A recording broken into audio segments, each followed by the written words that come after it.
LWO, donc Rey Mysterio et Andrade qui remplace Dragon Lee qui s'est fait blesser à SmackDown un peu de façon... Kayfabe. Kayfabe, exactement. Donc, Legado del Fantasma, de Santos Escobar de Legado del Fantasma et Dominic Mysterio, Dirty Dom qui était avec lui pour se battre contre son papa. C'était un beau petit match. T'as mis dans les notes que tu trouvais la foule fatiguée à ce moment-là. Je pense qu'il y a beaucoup de monde qui était parti faire pipi. Je pense que c'est plus ça. Ça se peut, mais c'était... je sentais qu'il y avait un peu moins d'énergie que pour les deux premiers matchs. Et on enchaînait également l'entièreté du Judgment Day dans la première heure. Avec Rhea, par la suite les ceintures par équipe et par la suite... Dirty Dom. Ouais, même si le match, peut-être que la foule était moins là, le match a quand même été bon. Il y a une couple de gros spots comme un double crossbody. Andrade qui met Rey Mysterio sur ses épaules. Ils vont à l'extérieur sur la deuxième corde. Rey Mysterio qui est sur les épaules d'Andrade puis il faut un double crossbody. Vous voyez la photo, là, c'est très... C'était bien fait. Très bien fait. Très bien fait. Ah oui. Belle confiance entre les deux là, pour faire un mot comme ça. Faut le timing soit bon, il faut faire confiance aux gens qui nous attrapent. Là. On s'entend, puis Ray, il va faire confiance à ses amis. Andrade, encore une fois, dès le début, a sorti son faux coup de pied, coup de coude là, qu'il a fait sur Dom. J'ai trouvé ça, il l'a sorti très tôt. J'étais comme, OK, le match sera pas très long s'il nous sort tout de suite ce move-là en début. Puis c'est exactement ce qui s'est passé. Il y a eu quelques gros spots. Andrade qui fait son moonsault en dehors, dans les gros spots aussi. Il y a eu... mention spéciale à Carlito. Sur toutes les différentes images, là, il sell à l'extérieur à Paul Heyman. Il y a du temps sa face qui capote de voir ce qui se fait. Fait que vous voyez dans les photos, il est tout le temps incarné. Moi, il me faisait rire en background. Et Andrade, c'est 2 coups de genoux et qui rentre. Et que ça rentre, ce mouvement-là. Genre, dans le coin, là, quand il court. Là. Genre, même comme avec une photo, on peut comprendre comment le mouvement est fait, mais live, comment il fait pour pas tuer quelqu'un en rentrant 2 genoux de même à cette puissance-là. Mais c'est très bien fait. C'est vraiment un move intelligent puis qui a de l'impact. Ouais, puis je pense qu'Andrade est content d'être là, content d'être revenu à la WWE. Il avait l'air plus content que quand il était à l'All Elite. Dans sa manière d'être, maintenant. Dans son demeanor, dans son non-verbal. Il y a eu des interventions de chaque barre, autant de la NWO que du côté de Legado del Fantasma.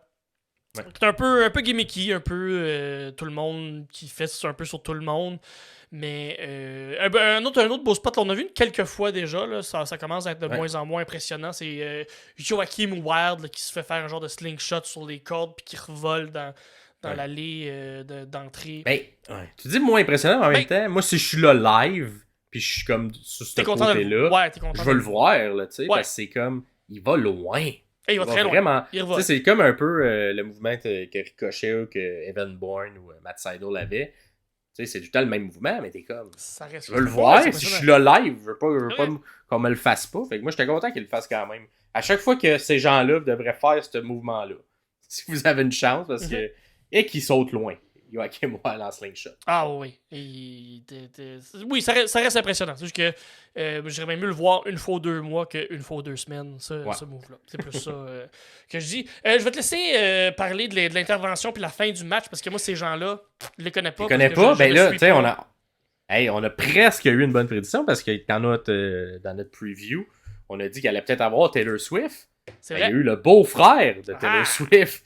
Parce qu'il y a eu deux messieurs qui sont pour l'équipe des Eagles de Philadelphie au football, qui ont intervenu pour donner une volée à Dirty Dom. Je sais pas qu'est-ce que Dirty Dom a fait à la ville de Philadelphie pour mériter ça, mais il n'y a pas eu d'hésitation. Les deux gars, comme si, mettons, ils voulaient être comme gentils, là, puis que les gens les aiment, ils se sont attaqués à Dirty Dom. Je trouvais ça cheap. Un peu parce que c'était très... Tu t'en prends à la personne que les gens haïssent pour la faire aimer. Il n'y avait pas grande construction. Fait que j'étais comme... fine, mais bon. C'était comme le truc local. Fait que les deux messieurs viennent aider. En même temps, je suis comme... Hey, si un jour ils font un Mania ou un peu plus à Montréal, on capoterait de voir Cole Caulfield faire un DDT à Dirty Dom. Oui, ok. Ça, si je me mets à la place de... je comprends.